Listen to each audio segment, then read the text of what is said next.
Et bonjour les Verseaux, je reviens pour la guidance pour les 2 prochaines semaines. Donc encore une fois, si vous ne me connaissez pas, mon concept c'est plutôt les formats podcast, même si j'ai des vidéos tirage à choix que vous pouvez retrouver sur la playlist dédiée qui sera en barre d'infos. J'aime l'aspect podcast parce que justement vous avez juste à vous poser tranquillement ou à continuer ce que vous êtes en train de faire et à m'écouter, vous transmettre les messages que j'ai pour vous.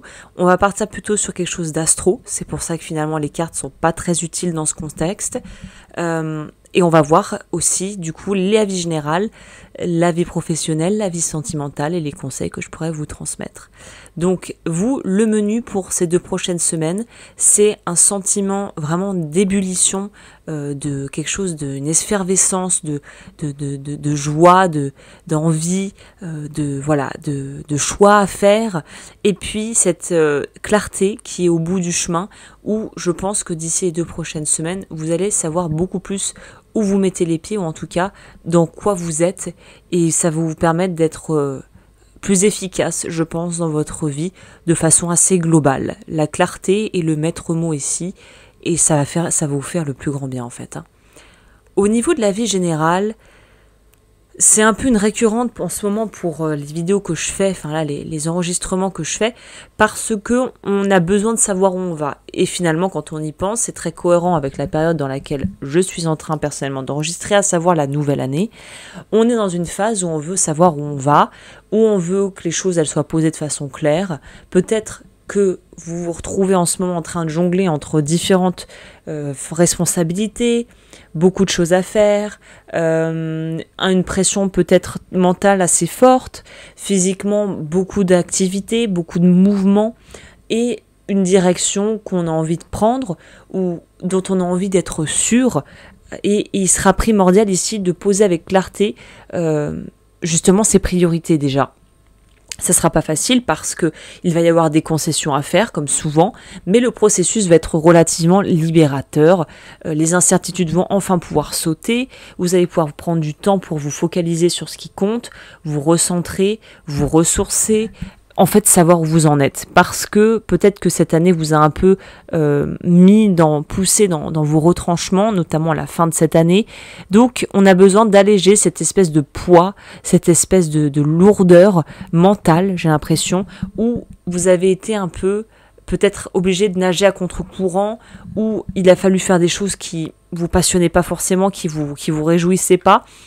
Donc, on a une envie d'accomplir les choses, mais on n'a plus envie d'être submergé et écrasé par le poids des responsabilités de tout ce qu'on a à faire, en fait. Au niveau de la vie pro, parce que j'ai l'impression que c'est un peu lié à ça de toute façon, des perspectives, elles sont en train de se dessiner, vous pourriez être appelé à collaborer, à partager vos valeurs, à vous engager dans des projets. Ce qui est bien, c'est qu'il y a une envie de collaboration, il y a une envie de partager des choses avec les gens autour de vous. Et au niveau professionnel, je pense que vous allez vous sentir bien, quand vous allez être au contact de l'autre, à créer des choses, à avoir des idées, à monter des contextes, à conceptualiser des choses, voilà. En fait, vous allez pouvoir ouvrir les vannes de votre créativité, de votre énergie débordante, au niveau surtout de la stimulation intellectuelle, et où vous allez pouvoir faire des choses qui vous portent, qui vous épanouissent, c'est ça. Il y a un espèce d'épanouissement professionnel qui est à la clé, mais encore une fois, c'est pareil, ça va dépendre vraiment de votre tempérament, mais si vous avez tendance à lancer plein de choses, mais à pas finir en fait, à juste lancer, prendre plaisir à lancer, après vous dire, oh, j'ai peur de mouiller, responsabilité, problème, charge de travail, ouf, non, ça c'est pas pour moi. Là, forcément, ça va coincer, parce que la première étape, bien sûr, c'est de conscientiser, de donner naissance au projet déjà avec une ébauche qu'on sort de sa tête, ou peut-être de ses tripes pour certains, et certaines, mais si on met pas derrière comme un feu qu'on lance, mais qu'on met pas les bûches, le truc ne prendra jamais, clairement. Donc là, il faut quand même arriver à vous aligner pour réussir à garder la constance, à garder une certaine forme d'investissement, aussi peut-être physique, dans ce que vous allez mettre en place au niveau professionnel. Donc voilà, le conseil, c'est de pas vous laisser embarquer dans trop de projets ou dans des projets qui sont un peu qu'on voudrait vous imposer, comme s'il y avait des pressions extérieures qui vous pousseraient à faire ça ou à choisir ça plutôt que ça. Ça, non, on n'en veut pas. Idéalement, on voudrait pouvoir choisir en notre âme et conscience des projets, non pas qui nous sont imposés par défaut, mais qu'on a vraiment envie de mener. mais ça évidemment c'est presque un luxe dans certains cas, donc j'ai envie de vous dire, dans le plus basique des scénarios, essayez déjà de pouvoir dire non aux trucs que vous ne voulez vraiment pas faire, qui vous correspondent absolument pas, ou de les faire du mieux que vous pouvez en sachant qu'il y a peut-être un plan B derrière. Mais c'est aussi de ne pas vous contenter aussi de devoir toujours être dans une forme de compromis, de pourparlers permanent où il faut tout négocier, c'est épuisant, c'est pas porteur au long terme, c'est même pas viable au long terme, on peut pas passer sa vie à vouloir négocier des choses, à vouloir essayer de faire valoir nos droits parce que finalement on n'est pas entendu par la hiérarchie, parce que ça suit pas au niveau de nos collaborateurs ou collaboratrices. En tout cas, on peut pas passer sa vie à négocier. C'est ça qu'il faut que vous vous disiez. S'il y a quelque chose à prendre de cette guidance, de ce podcast, c'est que vous pouvez pas toujours négocier surtout. Vous n'allez pas passer votre vie à négocier ce que vous valez en fait. Il y a un peu cette notion-là qui ressort quand même. Donc le conseil, c'est de faire attention à ne pas vous laisser embarquer dans des projets uniquement par obligation, comme je vous le disais, mais plutôt nourrir des collaborations et des choses qui sont vraiment porteuses.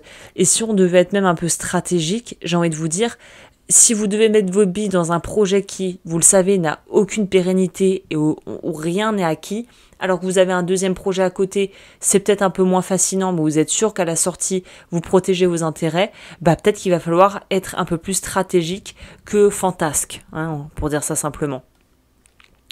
Au niveau de la vie sentimentale, théâtrale, la langue à fourcher, alors là, ça se complique un peu dans le sens où vous allez vouloir, de toute façon, c'est aussi propre aux Verseaux, le besoin d'être nourri intellectuellement et stimulé intellectuellement va de pair avec cette notion de vouloir rencontrer des gens.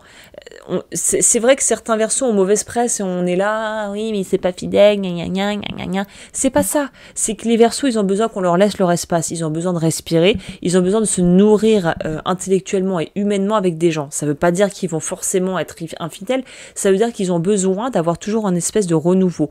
C'est pour ça d'ailleurs que généralement les Verseaux ont un cercle de connaissances et un réseau assez impressionnant parce qu'ils ont besoin d'aller à la découverte d'autres choses, se frotter à d'autres façons de penser, d'autres façons d'être, à élargir le réseau professionnel, et ça fait partie généralement du package du Verseau.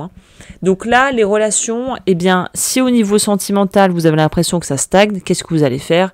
Vous allez redoubler d'efforts pour nourrir votre vie relationnelle d'une autre façon. C'est-à-dire, c'est une façon détournée de contourner le problème, c'est-à-dire que s'il y a des dossiers qu'on veut pas ouvrir, il y a des situations qui vous pèsent, ou le célibat vous prend la tête, qu'est-ce que vous allez faire ? Vous allez redoubler d'efforts, évidemment, pour avoir une vie relationnelle extrêmement stimulante, remplir l'emploi du temps à max, pour pas vous retrouver seul avec vous-même.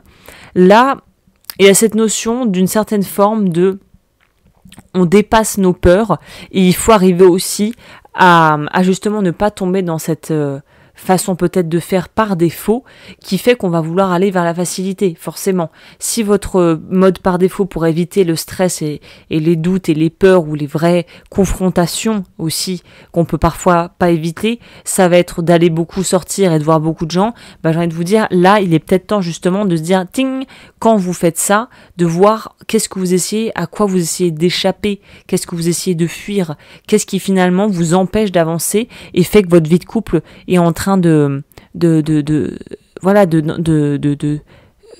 quoi le terme déjà ? C'est pas plafonner, c'est de tanguer un peu on pourrait dire. Donc le défi ici dans votre vie sentimentale, c'est de vous engager sincèrement dans une direction et de vous y tenir. Et de comprendre ce que vous attendez réellement d'une relation. Parce que tant que vous ne savez pas ce que vous voulez d'une relation, personne ne pourra vous l'apporter. La personne, elle peut pas venir lire dans vos pensées et savoir comment se comporter et qu'est-ce que vous attendez.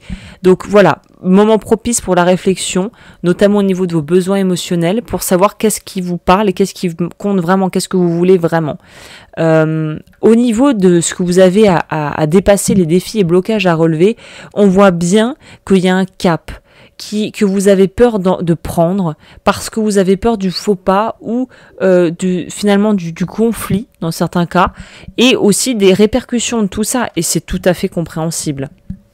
Mais malheureusement, la vie ne peut pas vraiment être vécue pleinement si la peur de l'échec prend prend toute la place, ou l'envie de perfection ou de quelque chose de parfait ce qui n'est pas possible est là aussi. Donc c'est un process et il faut faire confiance au process. Les blocages, ils pourront sans doute d'ailleurs venir de cette hésitation, parce que les gens le ressentent évidemment quand on est hésitant. à s'engager, que ce soit au niveau professionnel ou personnel, ça se sent et c'est pas du tout porteur. Donc là, on vous dit de vous guider et essayer de vous libérer peut-être de cette paralysie mentale où on vous dit mais agis, fais des trucs et puis tu verras ce que ça donne en fait. Donc il y a un dépassement de soi qui passe par apprendre où sont nos mécanismes aussi les primaires qui nous font aller dans des schémas qui nous font rester dans une espèce de comment on dit, de loop. Comme en musique, je crois, les loops, quand, vous savez, c'est les trucs où la musique, le son revient en boucle, voilà, il y a un truc où il faut briser ça, voilà. Bah écoutez, je crois que je vous ai tout dit. N'hésitez pas, comme toujours, si ça vous a plu, à aimer la vidéo, à commenter, à vous abonner bien sûr, à me retrouver sur mes diverses plateformes, et moi je vous dis à très vite pour de nouvelles vidéos.